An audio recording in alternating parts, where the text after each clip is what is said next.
Okay, you're very welcome back to the Rossie Podcast here. We're looking back on Roscommon's 5-point win over Monaghan in King of Moffat Dr. Hyde Park on Sunday. I'm joined again by Conor Devaney. Conor, Roscommon sitting pretty at the top of the league, 6 out of 6. Most impressive win to date against maybe the team who might end up finishing in the top 2 as well, hopefully along with Roscommon. What's your immediate thoughts after the game? First of all, I think so. We predicted kind of that they were going to be the top 2. It looks like that is going to be the case. It looks like Roscommon, as per usual, I suppose, over the last number of years, are too good for Division 2. They're going to get in the top 2, probably finish first, and then whatever happens in the final. But very good, very positive. As you said, I think Monaghan was going to be the toughest opponent. You've Meath, you've Cork, Westmeath. I think we're going to pick up wins, maybe win every game, to be honest, the way things are looking. So it's looking very good, yeah. Yeah, I think that the feeling I got was if they won yesterday, I think Roscommon will probably beat Westmeath and Cavan. That'll leave you on 10. One win against Meath and Cork, and you should be secure. And I think it is the old saying that Roscommon are too good for Division 2 and maybe just not at the pace of Division 1 to stay there consistently. Going into the game itself, look, it was similar to the down game in some respects. Roscommon were playing against the breeze or wind in the Hyde, and it's going straight down the town end goal. And we've seen over the weekend, say Dublin was one of the most great examples of, playing against a wind. I think they were 10 or 11 down, managed to actually win by a point. The 2-pointers as well, the swings. We're seeing more and more each weekend that a game is never over, with especially with these rules. No, it's not. And the wind is playing a huge part, playing a way bigger role than it used to, we'll say, with the old rules from last year. I think most people would have thought, even 5 minutes before halftime, up to halftime, that even though Roscommon were losing at halftime, I think it just felt like Roscommon were going to win, and that was because of the wind and because of our scores from outside the arc. And you could see that with Diarmuid especially, obviously, and then Conor Cox coming on again and scoring again, which is very good. And like you mentioned Dublin there, Dublin were similar. Players that came on scored 2-pointers when they needed it. So the wind is a huge factor, possibly bigger than anyone might have expected with these rules, and that may not be such a good thing. And I suppose it's a taste of what to come if there's good weather in the championship as well. These 2-pointers are going to come a lot easier as well, I think.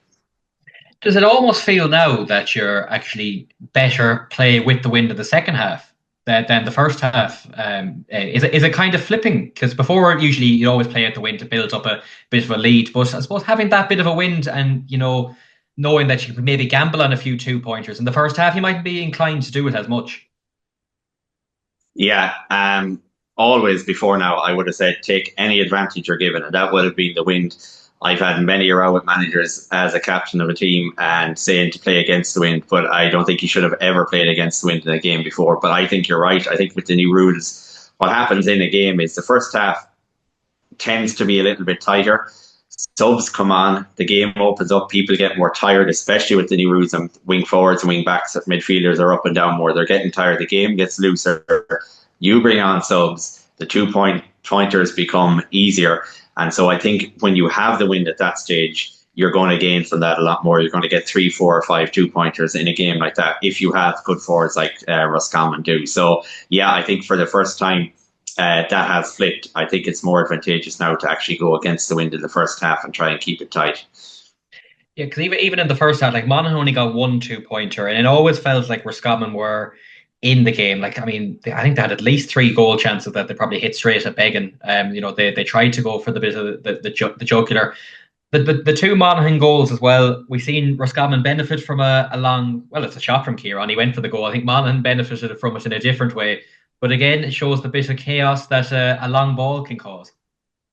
Yeah, I think we've seen that a few times over the weekend, a long dropping ball. Sometimes going for a shot outside the arc when it wasn't really on, things like that.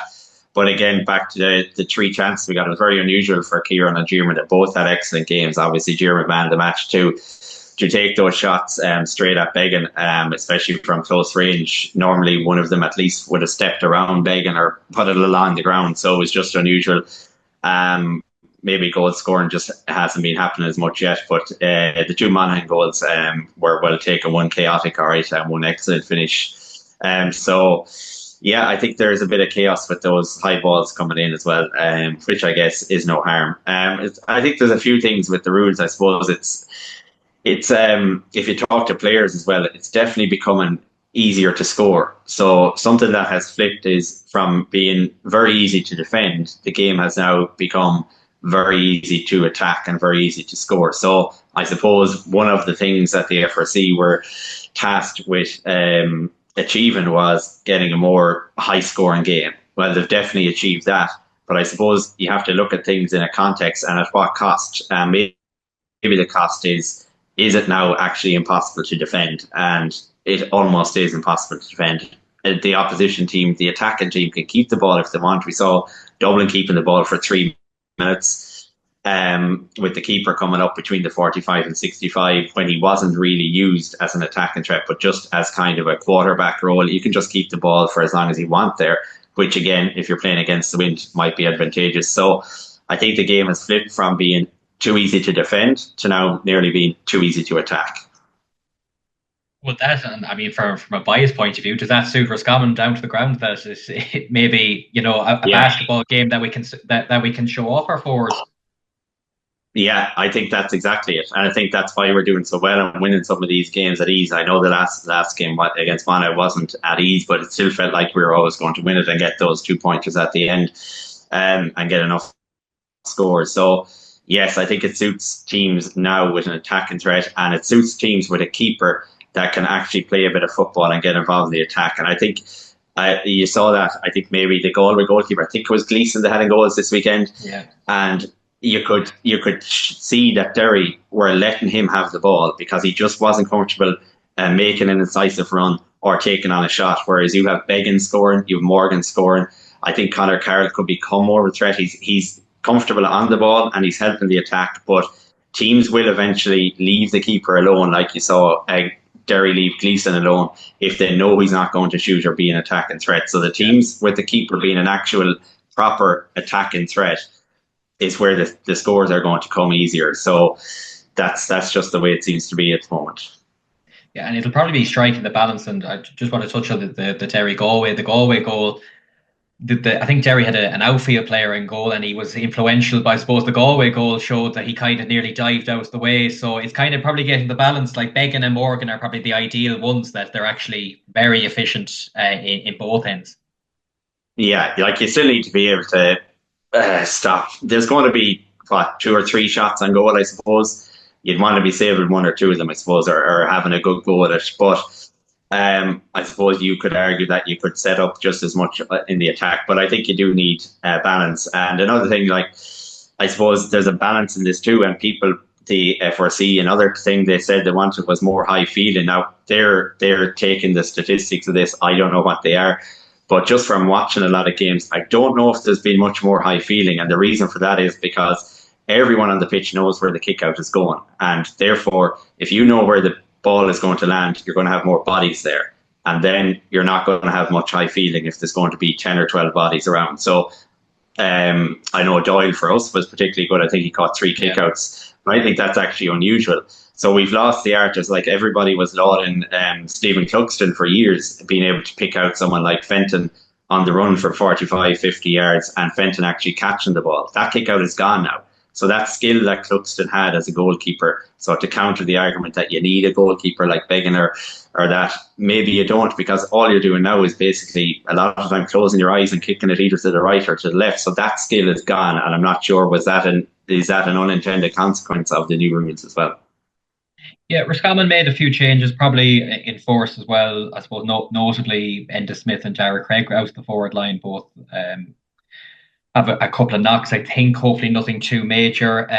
Keane McKeown and Conor Hand came in, and I suppose Conor Hand last year was in the panel, and I think he got half against Mayo in the All-Ireland series. I think it was a bit of a surprise he started that game. It didn't really happen for him. You're probably surprised again that he got the start here, because he hadn't seen a minute before that, but he's clearly going well in training. That the fact he came in from the start, he lasted the whole game, he got 3 points from play, and especially the second half. I didn't actually think he was that quick.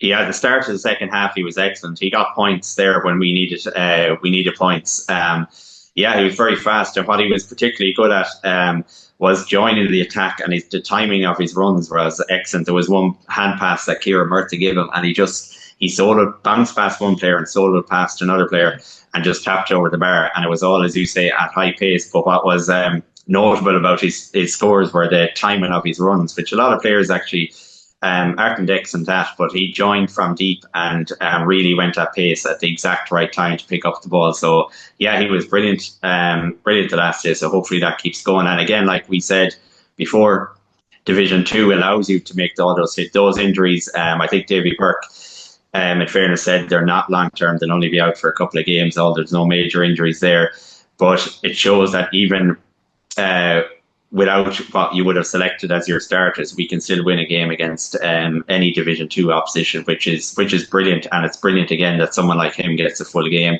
John McManus gets another full game.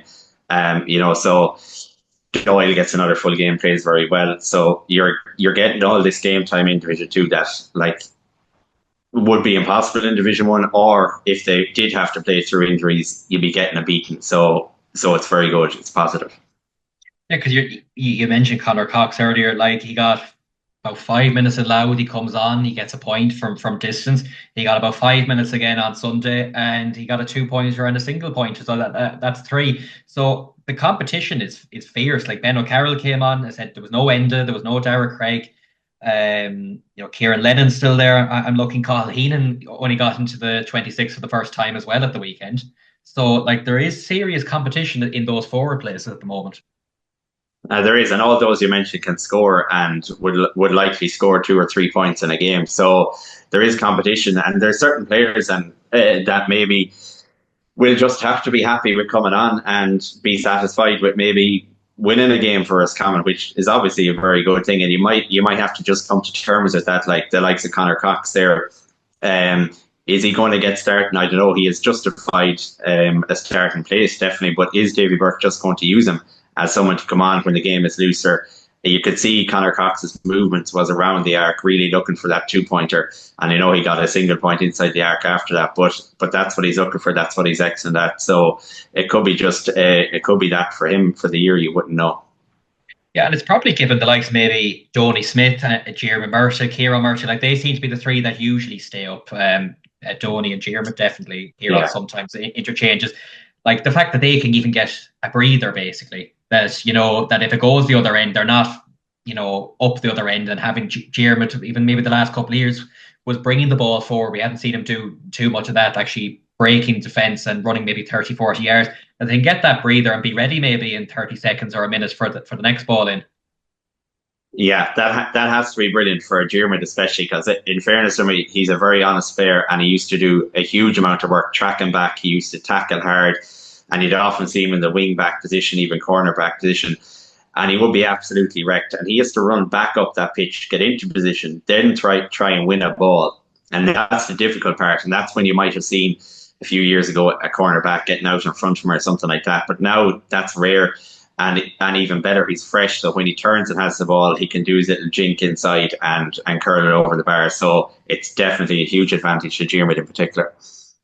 Yeah, you've played with him. I'd say in the last year and so far this year is the best I've seen him probably nearly since he broke onto the scene when he was an under-21 player. Do you think that as well, that the form he's in? 12 points, 4 2-pointers yesterday. Like, it seems like everything he's hitting is just, going straight over. Yeah, I think so. I think it was very obvious last year. Well, first of all, he was completely injury-free, more or less, still is at the moment. So one thing that was notable about Jeremy's play last year, and back to what I just said about him there in terms of tracking back and tackling, was his fitness. His fitness was absolutely top-notch last year, whereas I would have said all throughout the years, that would have been something he maybe struggled to get to the very top level at, and that was mostly because of injuries, because to get that fit, you need 3 or 4 months of sustained training. You can't be missing out in 3 weeks with a little hamstring injury, then go again for 4 weeks, then another little hamstring injury, which was happening during it, unfortunately for him. So the football was fine, but you're not going to get to that level of fitness which he did last year. And obviously has maintained this year because he has been injury free. So that's a huge help to him as well. And then the freshness having been one of the three up front, like it's going to be brilliant for him. He has to be enjoying it. A couple of those 2-pointers were frees. I'm pretty sure he got 2 from play, anyways. You wanted it gone after the first game. Are you still of that mindset? Yeah, I think so. Like so many free takers are bringing this back to the arc because it's 100% free for Diarmuid with the wind at his back. I think the last kick of the game, was there one? Yeah. Did he score that one? He did, yeah. Yeah. He got that one when the crowd were half on the pitch. Yeah, he told them to get off, and he wanted to kick that one with the buzzer gone. But he got 2 of them. Yeah, they're too easy for free takers, and I just don't understand still why they're 2 points. They're just too easy. I don't think there should be 2 points still.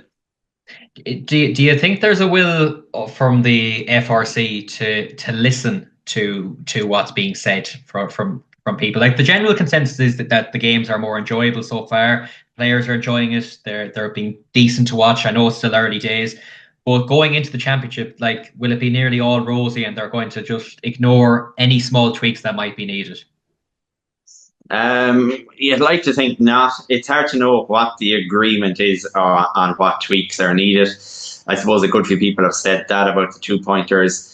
People are saying things about the keeper coming up, and the 12v11 has been mentioned a lot, but there's no real solution to that, I don't think, at the moment. Nobody I've heard has come up with a solution. I don't mind it, only that everybody has to realise now that there's going to be games where there's a new pattern developing, and you could see the games have settled down in the third week with new patterns emerging, and one of those patterns could be keeping the ball could even be easier. So that's the exact opposite of what the FRC wanted.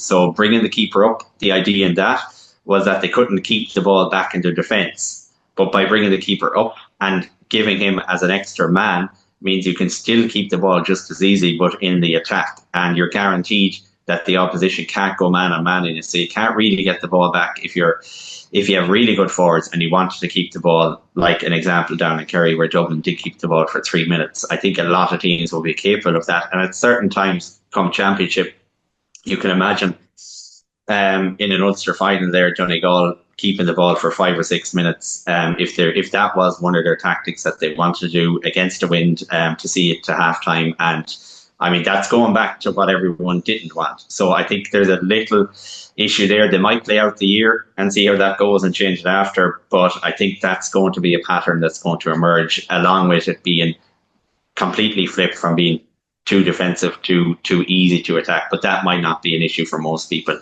only defenders, obviously, because they have a very hard task now.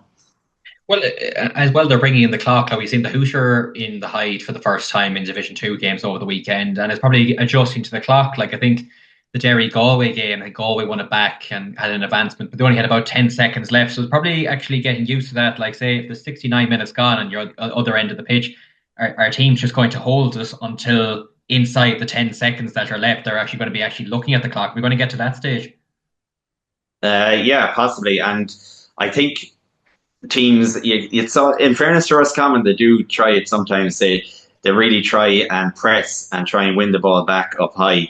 Doesn't always work. The opposition does tend to get out, but I think teams need to try and do that a little bit more, because they not being able to use the keeper should help in that regard. So I think to that, with the Hooter, teams could put pressure on the opposition trying to hold the ball, if they're trying to hold it back the way. So you kind of need to get the ball forward no matter what you're doing, and then try and stop on the 45, between the 45 and 65. If you want to hold the ball, that's where you have to hold it. So I think that pattern is going to emerge. It's kind of you can clearly see defences are using that arc as their measure, their defensive line almost for their zone and defence, and everything is being played around almost in a circle around that arc, and that's just something that's very obvious as well.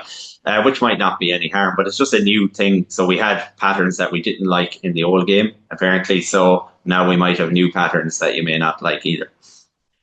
We touched on the forwards just briefly on the defence. Like, I suppose against Down, we shipped 120, 214 on Sunday against Monaghan. I thought maybe the likes of John McManus had a better game. I think even just as you mentioned there with games, that some of these lads, if we can actually get some more games into them, that they'll actually improve as the year goes on. But like 214, does that, if we just to adjust ourselves now that this is going to be it now, we're actually going to be conceding 5 or 6 more. That might have only been maybe 111 in the old game. Yeah, I think, look, it's so hard for defenders.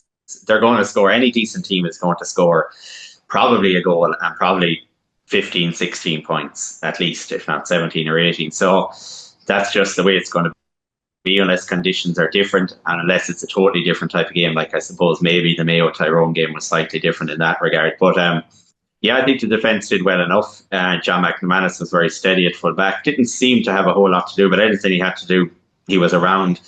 He did his job. If he had the ball, he just laid it off and started an attack. So didn't do anything major, but did what he needed to do at full back. Yeah, I thought it was very solid overall.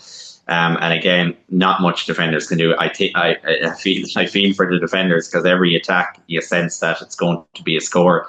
It's only a matter of whether the opposition do the right thing on the ball. If they do the right thing, they can create space and get a score. So it's difficult, but like you said, it's a matter for Roscommon. In our case, not too bad because we have the attackers that can outscore an opposition. Yeah, maybe the one worry would be Brian Stack going off maybe with a knock, and Ronan Daly went off, but I suppose hopefully maybe that was just cramp. That's probably the one area that we actually have players to come back. Niall Daly, we haven't seen yet. Conor Daly, I believe, there. Davy Murray, we haven't seen yet either. Ronan obviously got his first game of the year. So I suppose the positive thing is we actually have a lot of bodies to go back into that defence, along with some good performances so far as well. Yeah, we do. And we saw again the players coming in doing well. And again, the subs coming in doing well. So I think those injuries, as Davy Burke said, seem minor, and the ones even the last day don't seem that serious. So hopefully that is the case, and hopefully the lads coming back will join that. So the defence seems fine. Midfield now, I suppose, would have been the biggest concern for Roscommon over the last number of years, to be honest. So Doyle playing well is huge for Roscommon, and if he can continue that, that's a nailed on position for him and someone we absolutely need. Yeah, because I was actually going to give him a mention. I thought he was excellent against Louth and Drogheda, and excellent again against Monaghan as well. Like he's one of those that can actually properly field the ball. He doesn't go to knock it down or anything. He actually goes to catch the ball usually. Yeah, he has a brilliant technique, and it seems very easy. It's almost like Fenton in Dublin, the way he used to catch it. It's a very easy technique. He has a very good pair of hands. He caught one in his chest. He caught one where he can really read where the ball is landing. There was one where there was 2 players jumping ahead of him, and he knew that they were both going to miss it, and he caught it kind of out from his body up high. So yeah, excellent. And he just does the simple thing as well, and he works hard around the middle. Aside from that, just a big body that you need around the middle.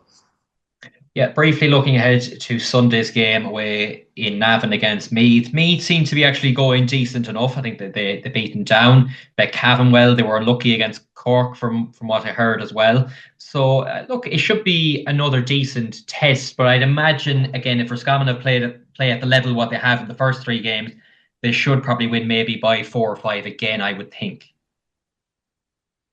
Yeah, Meath are probably not as bad as we initially thought, picking up their 2 wins. So probably improving, which they badly need to do, to be fair. But I still think Roscommon will go down there to Navan and win whatever way. I just think that Roscommon seem to be better than these teams, and I think they will beat Meath on Sunday. Yeah, and would it be, I suppose, a positive? Like we have Meath and Cork in this block, and then there's a break, and you have Cavan and Westmeath. That possibly going into that last game against Westmeath, that you could be nearly all done and dusted. You can nearly actually make changes, and you'd have a Division 2 final the week after. I suppose you could use your squad to, I suppose, to get games maybe into the likes of Conor Cox and a few of these that they mightn't have started the games they would have liked to in the league. Yeah. Well, you could do that, I suppose, at the end. But I think to keep keep doing what he's doing will be better. I would agree with starting maybe Conor Cox one of the games, but maybe not leave it to the end. I think maybe next week might be a good time after coming on and scoring twice again. I think that we're strong enough that we don't really have to wait till the end to do that. I think we can make 4 changes next Sunday and still have a very, very good chance of winning the game. Because remember, you still have, whoever you drop there, maybe 2 or 3 of the forwards, let's say, and 2 of the backs, they're coming on and are very likely to score. So I don't think it's a big issue if we make the 4 changes next weekend, 4 changes again against Cork.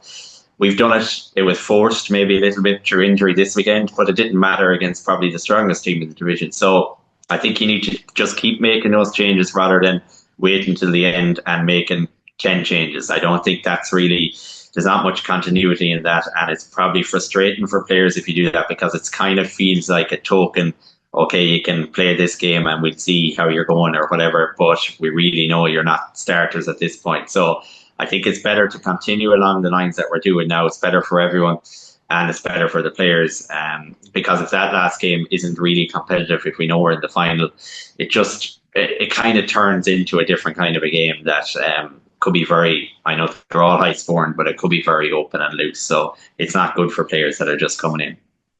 Yeah, finally, before we finish, just a brief look at the national picture. Division 1, a good win for Dublin again against Kerry. It's both the 2 Connacht teams as well. Galway will probably be disappointed against Derry. Mayo seem to be struggling a little bit. I know they won, but I suppose maybe the style of football the Mayo are playing at the moment, the fans, from what I've seen online, aren't particularly happy about. And Donegal seems to be flying probably as expected. One thing, I suppose, from the weekend, Michael Murphy back, and again, he was on the FRC, so it was almost like he set up these rules for him to come back, and it probably will suit him down to the ground, having that, that he can stay up, basically, having not played for 2 years in inter-county. Yeah, Donegal look extremely strong. I suppose everyone's saying and guessing it. Look, Jim McGuinness' second year again. Are they going to do something big, get to an All-Ireland final at least? I think that they probably will get to an All-Ireland final at this stage. He's just that good and he can get the most out of the players. And Michael Murphy coming back and scoring a trademark score on the loop like that. So, it's going to be... Donegal look excellent. They look like they're not even going to lose many games this year, or if at all. So, Mayo, I would have said... There was a bit of pressure coming on Kevin McStay there, so it was a very big win for him and for Mayo. A tough game, and as you say, a different kind of a game that people want to watch, especially with the new rules. So it's just wait and see with Mayo. I don't think they look like personnel-wise, player-wise, as strong as in the past. So it's probably a tough task for Kevin with the squad that's available to him at the moment compared to previous years. So I think it might be a tough year for Mayo. Yeah, briefly, you mentioned Donegal. Are they the standout team from these first 3 weeks? Galway have done well as well. In fairness, 5 points out of 6. I know they'll be disappointed with the Derry result, giving that away, but I suppose they'll definitely take 5. They're safe already after 3 weeks. I think Galway do look excellent, and like no more than Roscommon, I think the new rules very much suit Galway as well. There's a few teams that the rules really suit, and I think Galway, they definitely should have won that game against Derry, but it suits Galway. It suits a lot of players in that Galway team, so I think they're going to do well and have a big say. But so far, I think Donegal are probably the standout team, and it's not that they've played amazing football, done anything major different than any other team. It's just that they're able to do the things they need to do with these new rules very well, and of course the goalkeeper is helping as well in terms of the kick out. So they're going to go a long way, obviously, as I said earlier.